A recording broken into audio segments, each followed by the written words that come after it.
오늘 말씀은 그리스도인의 보편적인 삶, 이런 제목으로 말씀을 드립니다.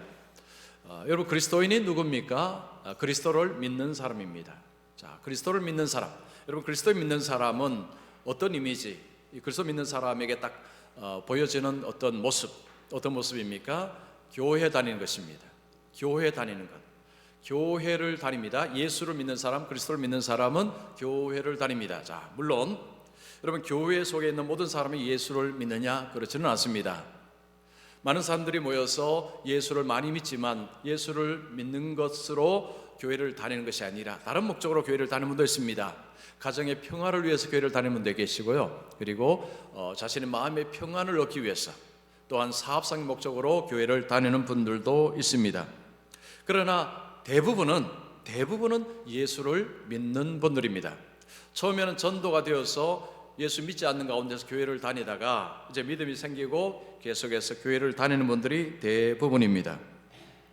자, 그렇다면 교회를 다니는 그리스도인들은 어떤 모습으로 살아갈까요?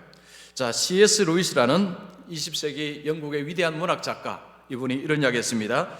그리스도인이 된다는 것은 하나님 예수님의 주되심에 순복하는 것을 의미한다. 자, 그리스도인이 된다는 것은 예수님의 주인 되심을 인정하고 그 앞에서 순종하며 사는 삶을 사는 것이다.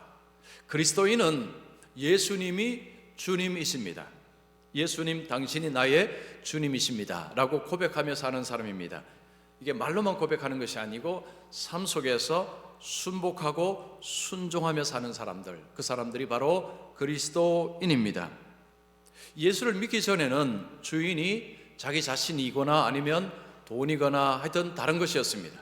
성공이거나. 그러나 예수를 믿으면 주인이 바뀝니다. 예수님이 나의 주인이십니다. 그리고 예수님의 뜻을 따라 살려고 합니다. 그래서 예수를 믿는 사람들에게 늘 고민거리는 무엇입니까? 어떻게 하면 주님의 뜻대로 살 것인가? 이것을 하는 것이 주님께서 원하시는 것일까? 저것을 하게 되면 주님은 어떻게 생각하실까? 이런 고민을 하고 살아갑니다. 예수 믿지 않는 사람은 그런 고민을 하지 않습니다. 그냥 내게 행복한 것인가, 내게 유익한 것인가, 내게 좋은 것인가, 주로 이런 관점으로 세상을 살아갑니다. 자, 예수님의 주되심에 순복하고 살아가는 삶의 보편적인 모습은 뭘까요? 어느 특정한 몇 사람의 모습이 아닙니다. 예수 믿는 사람이라면 가져야 될 삶의 모습, 오늘 이것을 말씀드리고자 합니다. 오늘 본문을 통해서 세 가지로 한번 정리해 보겠습니다. 오늘 말씀을 들으면서 나는 그리스도인인데 이 세 가지 모습이 내 속에 있는가 한번 살펴보시고, 어떤 부분에서 좀 부족하다면 이번 기회를 통해서 좀 바꾸시는, 변화를 추구하시는 그런 기회가 되었으면 좋겠습니다. 자, 믿음 있는 사람은요, 부족한 것을 채우려고 합니다. 그러나 믿음이 없는 사람은 아예 관심이 없습니다. 그래서 정말로 내가 믿음이 있다면 내게 부족한 부분은 내가 이건 보충해야 되겠다, 이것은 내가 바꿔야 되겠다, 이런 결심을 하게 되는 것입니다. 오늘 세 가지 자신을 한번 돌아보시면서 그렇게 말씀 들으시면 좋겠습니다. 자, 첫 번째입니다. 그리스도인은 누구냐? 사람을 귀하게 여기는 사람입니다. 자, 그리스도인은 누구냐 하면 사람을 귀하게 여깁니다. 예수님께서 어느 날 한 바리새인의 초대를 받아 그 사람의 집에 갔습니다. 식사 초대를 받으신 것입니다. 이 바리새인은 예수님을 좋아해서, 예수님을 존중해서 초대를 했느냐? 아니요, 그렇지 않습니다. 예수님 시대의 대부분의 바리새인들은 예수님을 좋아하지 않습니다. 불편해합니다. 왜냐하면 예수님은 그들의 잘못을 책망하고 비판하셨기 때문입니다. 예수님 시대의 바리새인들은 어떻게 하면 예수님을 넘어뜨릴까? 예수님을 잡아뜨리기 위해서 눈에 불을 켜고 찾는 사람들이 바리새인들입니다. 오늘 본문에서도 바로 그 모습을 볼 수 있습니다. 여러분, 1절 보시면 안식일에 예수께서 한 바리새인이 지도자의 집에 떡 잡수시러 들어가시니 그들이 엿보고 있더라. 이 그들은 바리새인들입니다. 자, 여기에 바리새인들 그리고 율법 교사가 거기에 있습니다. 엿본다는 것은 의도를 가지고 뭔가를 살피는 것입니다. 바리새인들과 율법 교사들, 유대 종교 지도자들, 자, 이들은 예수님의 행동을 유심히 지켜보고 있습니다. 자, 그러면 그들은 뭘 지켜볼까요? 예수님이 안식일에 병을 고치는가, 이걸 지켜보고 있는 것입니다. 만약 예수님이 안식일에 병을 고치게 되면 안식일법으로 걸려고 합니다. 정죄를 하려고 합니다. 그들은 안식일에 아무 노동도 해서는 안 된다고 하는 그 율법관을 가지고 있습니다. 그런데 예수님께서 이 병자 한 사람을 고치게 되면 그러면 이 사람을 고치는 것으로 노동했다고 하면서 정죄하려고 한 것입니다. 자, 그 자리에 병자 한 사람이 와 있습니다. 자, 이 병자가 어떻게 여기에 와 있느냐, 이것도 굉장히 중요한 문제입니다. 여기는 좀 바리새인 집입니다. 그 당시에 이런 문화가 있었습니다. 어떤 지혜자 한 사람을 초대합니다. 그 지혜자의 가르침을 받아야 되는데 가르침을 받기 전에 먼저 식사를 같이 합니다. 그리고 2부 순서로 가르침을 받습니다. 그러면 어떤 지혜자가 어떤 집에 들어간다는 소문이 나면 많은 사람들이 그 집안으로 들어간다고 합니다. 그러면 같이 식사하고 이제 그 지혜자의 가르침을 받는 것입니다. 자, 그러면 이 병자는 왜 여기 왔을까요? 지혜자 예수님이 그 집에 들어간다는 소식을 듣고 자기도 예수님 말씀 들어왔을까요? 근데 지금 본문의 정황상 바리새인들이 이 병자를 거기에 들여다 놓았다고 생각할 수 있습니다. 왜요? 예수님을 넘어뜨리게 하기 위해서. 안식일에 이 사람을 고치는지 안 고치는지 예수님이 그렇게 하는가를 그들이 이제 보고 있습니다. 그들이 유심히 지켜보고 있습니다.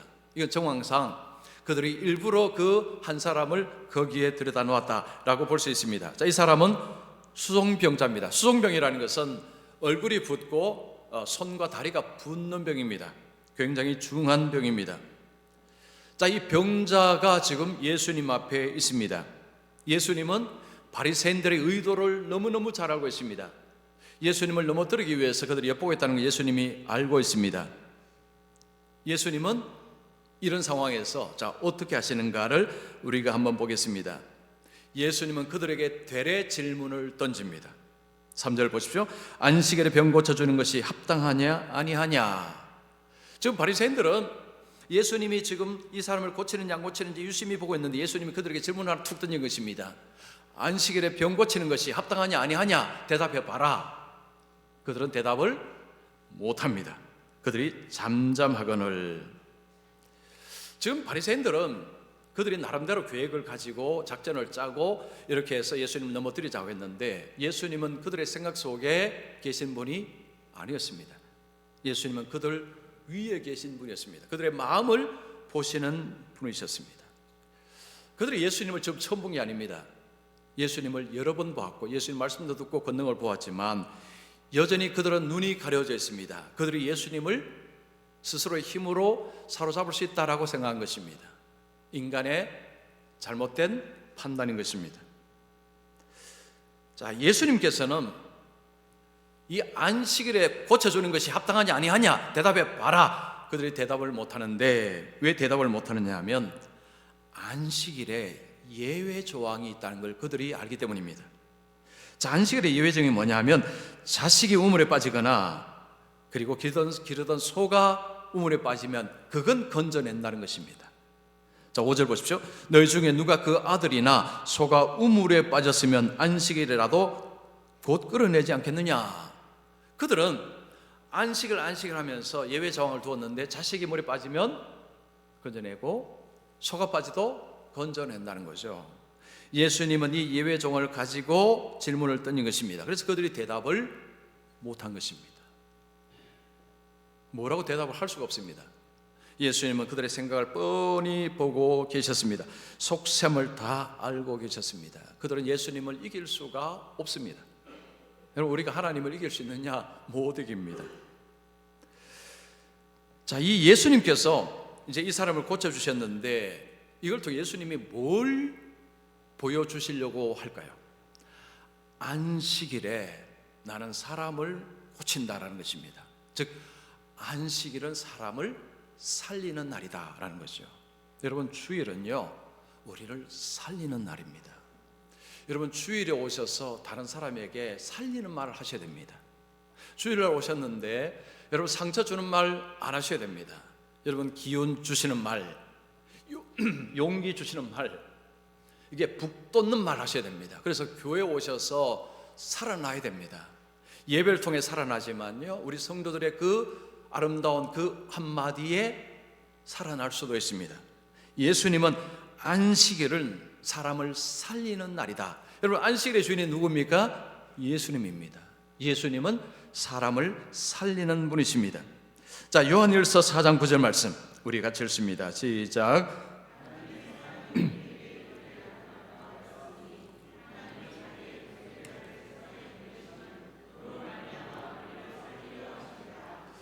예수님이 이 땅에 왜 오셨느냐? 우리를 살리기 위해서입니다. 우리를 살리기 위해서. 예수님 우리를 죽이러 오신 분이 아니고 우리를 살리러 오셨습니다. 우리는 그 예수님을 주님으로, 나의 주님으로 고백합니다. 그렇다면 우리는 어떻게 살아야 됩니까? 사람을 살리는 일에, 생명을 귀하게 여기는 일에 우리의 삶을 살아야 하는 것입니다. 여러분, 예수 믿는 사람이, 그리스도인이 사람을 죽이는 일, 말로나 행위로 사람을 죽이고 있다면 그분은 그리스도인의 삶을 사는 것이 아닙니다. 교회 안이나 교회 밖이나 여러분, 우리가요 누구에든지 말 한마디라도 사람을 살리는 말을 하셔야 됩니다. 자, 여러분, 요즘 어떤 말 하십니까? 사람을 살리는 말을 하십니까? 아니면 그냥 내가 하고 싶은 대로 말하고 사십니까? 여러분, 내가 하고 싶은 대로 말하고 살면 살리는 말 할까요? 죽이는 말 할까요? 그건 잘 모르겠습니다. 여러분, 마음의 상태가 어떤지. 여러분, 마음의 상태대로 말하겠죠? 그러나 가능성은요, 살리는 말보다 죽이는 말할 가능성이 훨씬 높습니다. 왜냐? 우리 속에 죄가 있기 때문에. 자, 오늘 무신론이 팽배합니다. 여러분, 무신론자들이 요즘은요 굉장히 강성으로 나갑니다. 여러분, 무신론의 배경은 진화론입니다. 거의 대부분 진화론입니다. 자, 진화론은요 사람에 대한 가치, 존중이 설 자리가 없습니다. 기반이 없습니다. 오랜 시간 동안에 서서히 거쳐서 이제 소도 되고 침팬지 되고 이렇게 되기 때문에 결국은 다 똑같습니다. 사람이나 소나 돼지나 가치는 똑같은 것입니다. 그래서 진화론자들이 그 솔직히 인정합니다. 다 똑같다는 거죠. 그래서 사람의 가치를 인정하지 않습니다. 그러나 기독교는 그렇지 않습니다. 하나님이 사람을 하나님의 형상으로 지으셨다, 만드셨다고 말씀합니다. 가치 있다는 거죠. 하나님을 닮았다는 것입니다. 하나님이 사람 속에 들어가 있다는 것입니다. 그 성품, 그 인품이 사람 속에 있다는 것입니다. 오늘날 무신론이 팽배하면서 사람에 대한 존중의 가치가 점점 약해지고 있습니다.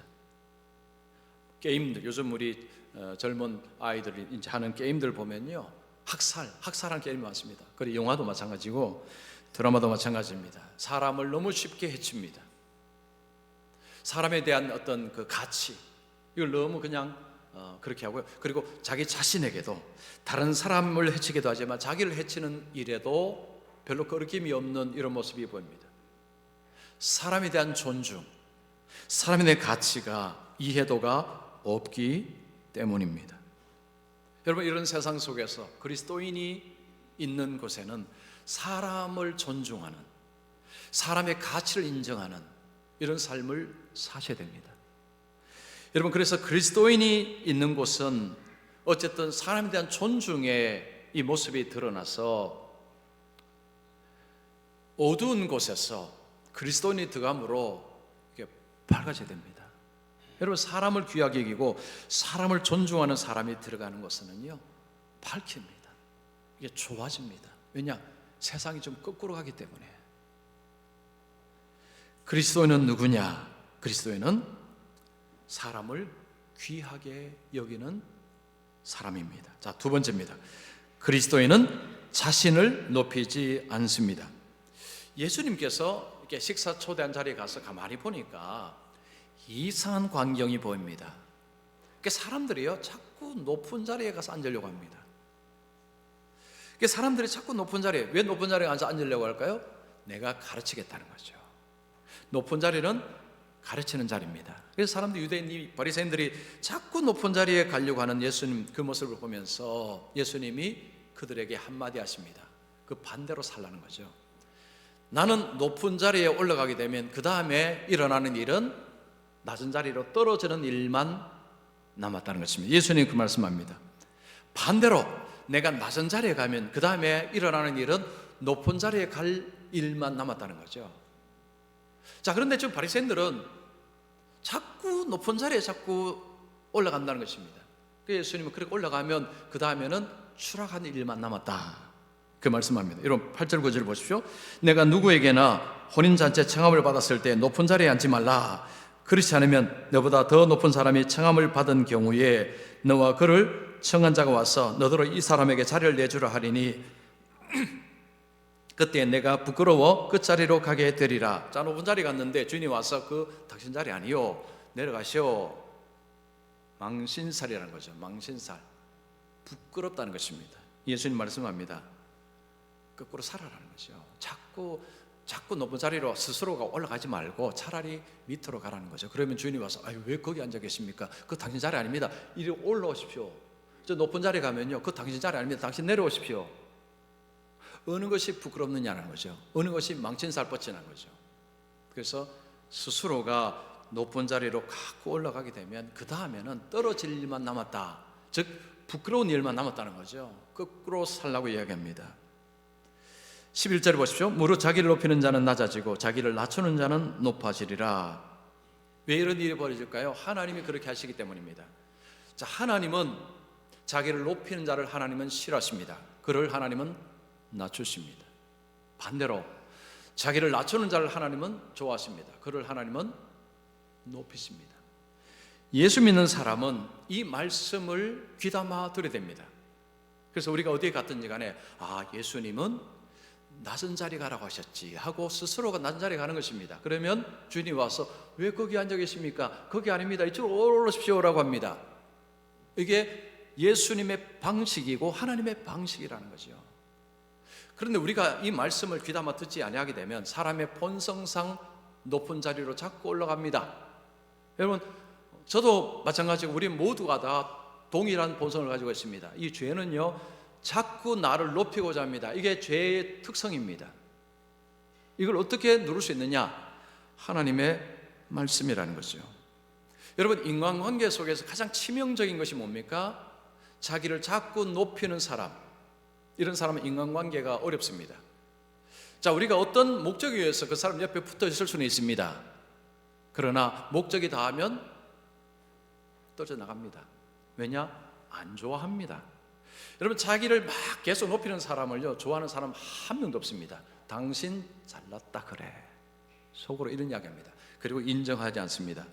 본인은 인정할지 모르지만요, 상대는 절대 인정하지 않습니다. 그걸 본인만 모릅니다. 그러니까 이런 사람들은 인간관계를 정말 못하는 사람입니다. 근데 자기 문제를 자기가 모릅니다. 이것이 그들의 비극입니다. 여러분, 자기를 높이는 행위는요, 인간관계만 해치는 것이 아니고 자기도 해칩니다.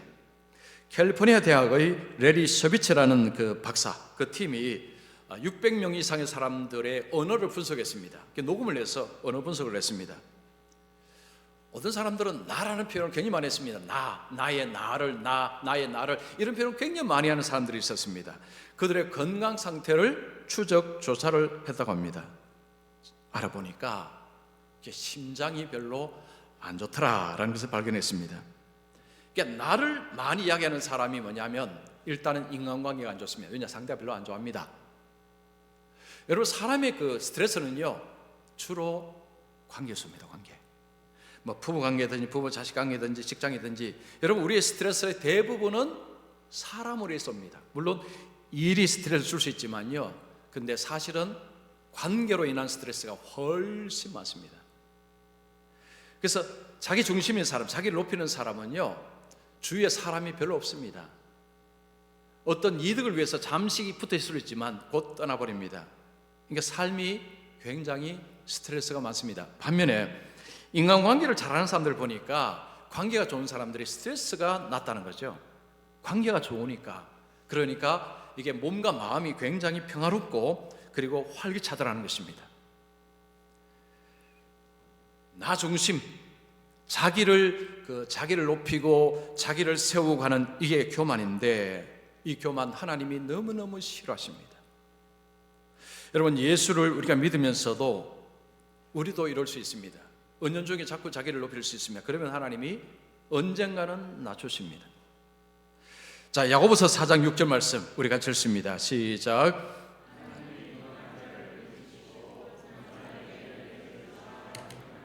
자, 하나님은 교만한 자를 물리치신다. 그리고 겸손한 자에게 은혜를 주십니다. 하나님께서 겸손한 자에게 은혜를 주시는데 이렇게 주시는 이유가 뭘까요? 예수님이 겸손하시기 때문입니다. 예수님은 창조주십니다. 예수님은 그 자리에서 내려오셨습니다. 이것이 겸손의 증거입니다. 그리고 예수님은 죽기까지 아버지께 복종하셨습니다. 이것이 겸손의 증거입니다. 예수님은 겸손하신 분이셨습니다. 그래서 하나님은 겸손한 자를 사랑하시는 것입니다. 겸손한 자에게 은혜를 베푸시는 것입니다. 그런데 우리는 이 반대로 살면서 은혜 주시옵소서라고 할 때가 많다는 거죠. 굉장히 교만한데 하나님 오늘도 은혜 주시옵소서. 그러면 하나님이 은혜 주시느냐? 안 주신다는 거죠. 못 주시는 것입니다. 삶을 바꾸라는 거죠. 근데 우리는 삶은 안 바꿉니다. 그냥 그렇게 살아가면서 주여 오늘도 이거 필요한데 주십시오. 이게 앞뒤 순서가 바뀌었다는 거죠. 우리가 우리의 삶 속에서 하나님을 주님으로, 예수님을 주님으로 모시고 산다면 자기를 낮추어야 된다는 거죠. 낮출 때 하나님께서 우리에게 은혜를 베푸십니다. 여러분, 이 은혜는 일상생활 속에서 우리에게 필요한 것들을 공급해 주시는 것하고 연결됩니다. 그래서 정말로 삶 속에서 하나님의 손길, 하나님의 돌보심을 경험하기 위해서는 삶 속에서 자신을 낮추어야 되는 것입니다. 자, 요즘 어떻습니까? 옆에 사람에게 물어보십시오. 옆에 사람에게. 옆에 사람이 아니고 나중에 집에 가셔서 아니면 주위에서 물어보시면요, 답을 합니다. 자기는 몰라요. 그래서 우리가 하나님의 은혜를 입고자 한다면, 예수님의 주대심에 순종하는 사람이라면 어떻게 된다고요? 자기를 낮춰야 되는 것입니다. 자, 그리스도인은 자기를 높이지 않습니다. 자, 세 번째입니다. 그리스도인은 약한 자를 돕습니다.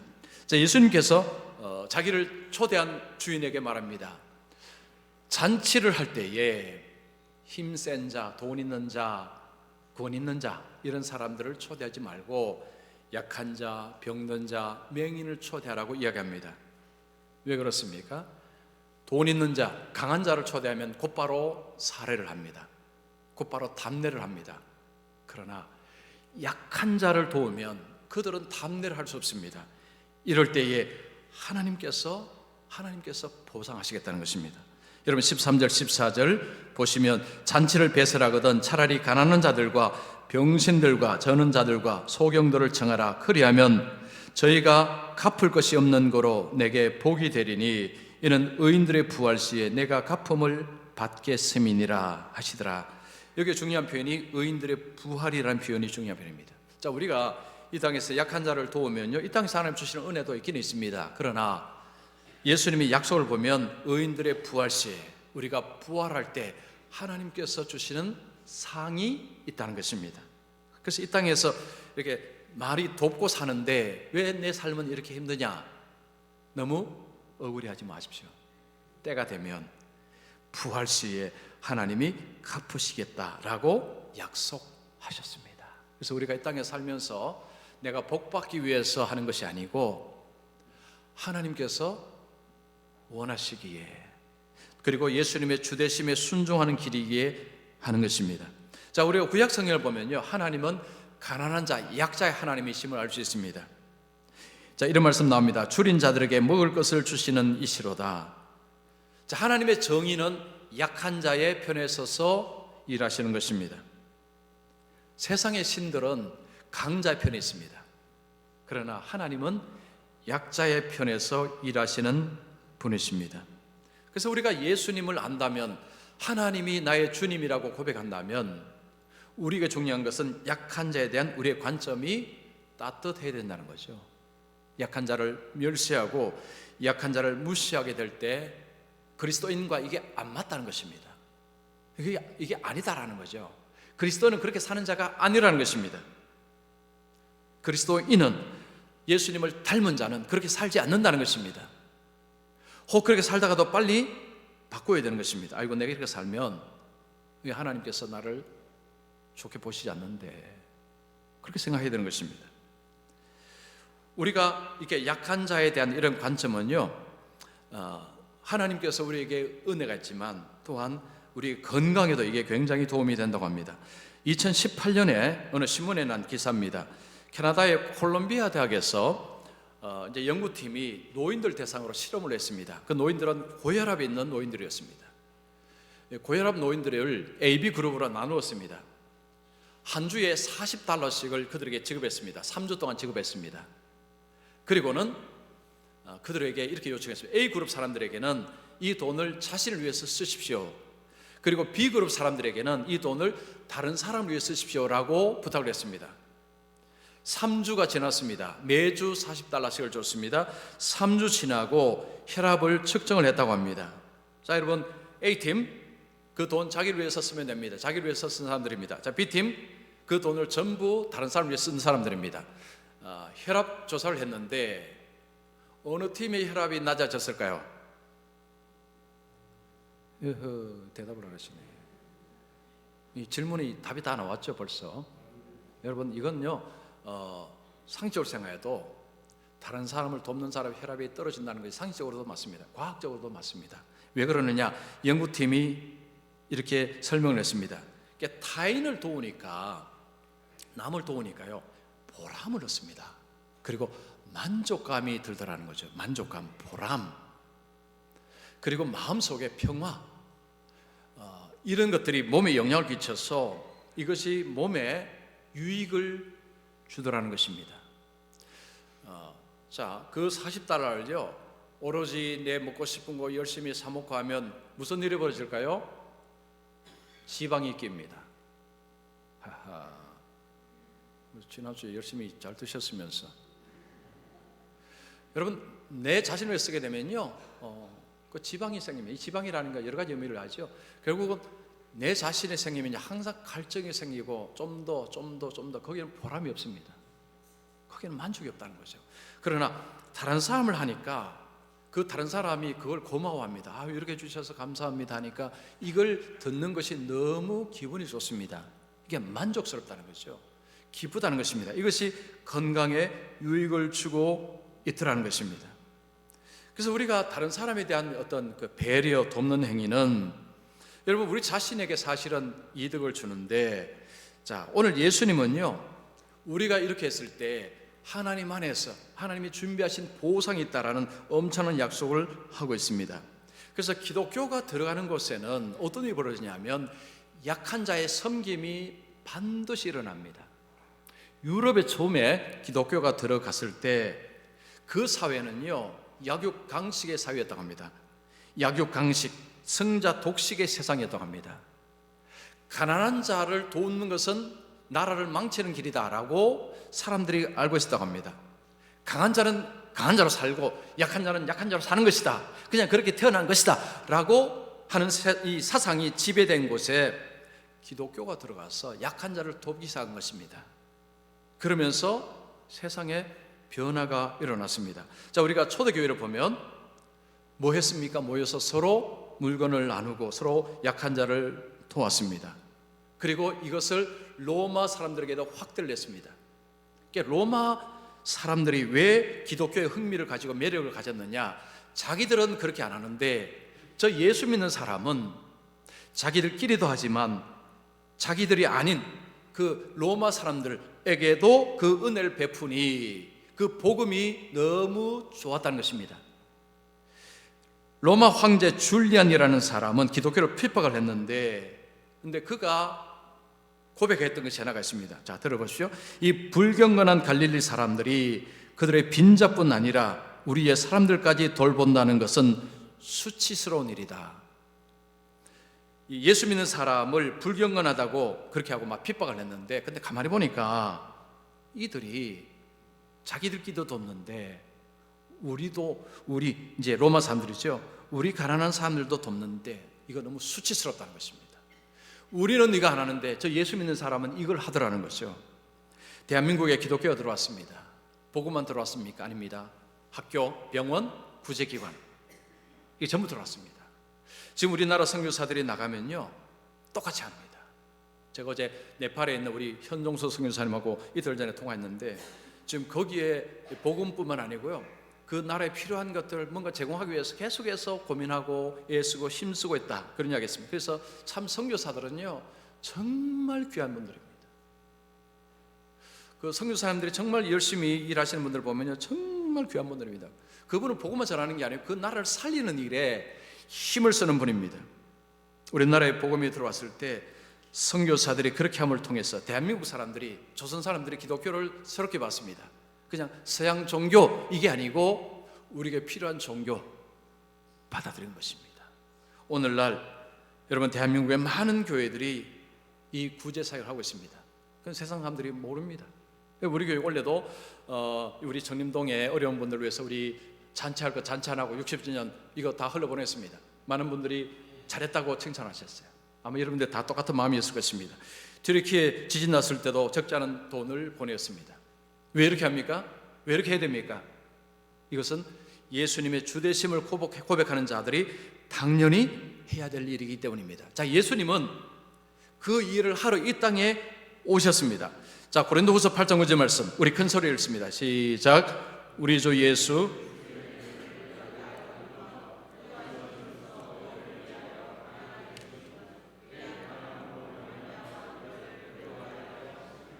예수님은 부유하신 분인데 스스로가 가난하게 되셔서 우리를 부유하게 하신 것입니다. 이 말씀 보면서 나 부자 아닌데, 여러분 이렇게 생각하시면 안 됩니다.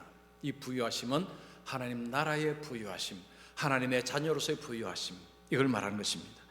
예수님이 가난하게 되셔서 예수 믿는 우리를 하나님의 자녀로 만들어 주시고 하나님 나라의 부유함을 누릴 수 있는 자로 우리를 만들어 주셨다는 것입니다. 예수님이 이렇게 하셨다면 우리가 이 땅에서 바로 약한 자들을 배려하고 그들을 돕는 것은 지당하다는 거죠. 이건 당연한 것입니다. 이건 해야 하는 것입니다. 이걸 안 하게 될 때 여러분 마태복음 25장에 보면 하나님 앞에 문제가 됩니다. 내가 준 것으로 뭐 했느냐? 그 배에 살만 찌웠느냐? 이렇게 된다는 거죠. 그래서 우리가 이 땅에서 살면서 정말로 그리스도인이라면, 물론 우리가 모든 사람을 다 도울 수는 없습니다. 그러나 그리스도인과 교회가 들어갔다면 우리끼리만 잘 먹고 잘 살자, 이거 안 됩니다. 교회 바깥으로 그 지역을 통해서 뭔가가 자꾸 나가야 됩니다. 자꾸 뭔가 도움을 줘야 됩니다. 주민센터에서 저희들 뭘 요청하면요 거절해 본 적이 저희는 없습니다. 거절 안 합니다. 그리고 가능하면 더 많이 도우려고 애를 쓰고 있습니다. 원하는 것 더 많이 들려고 하고 있습니다. 왜냐? 왜 이렇게 해야 될까요? 당연하기에 그리스도가 주인 되시는 교회라면, 그리스도가 주인 되신 그리스도인이라면 이건 당연하기 때문에 그렇게 하는 것입니다. 자, 오늘 여러분 세 가지, 벌써 첫 번째 것 까먹으신 분 계실 텐데, 여러분 첫 번째 뭐죠? 그리스도인은 사람을 귀하게 여깁니다. 자, 두 번째, 자기를 높이지 않습니다. 세 번째, 약한 자를 돌봅니다. 도와줍니다. 그래서 여러분 자신은 지금 이 세 가지, 자신을 한번 이렇게 보실 때 나는 지금 이 세 가지의 내 모습이 어떤지 한번 자신을 살펴보시면서 주 안에서 앞으로 주님 부르실 그날까지 그리스도인으로서 여러분이 계신 곳에서 밝아지고 좋아지고 여러분이 계심을 통해서 주위의 사람들이 복되게 하는 이런 삶을 살아가는 우리 모두가 되시기를 축원합니다.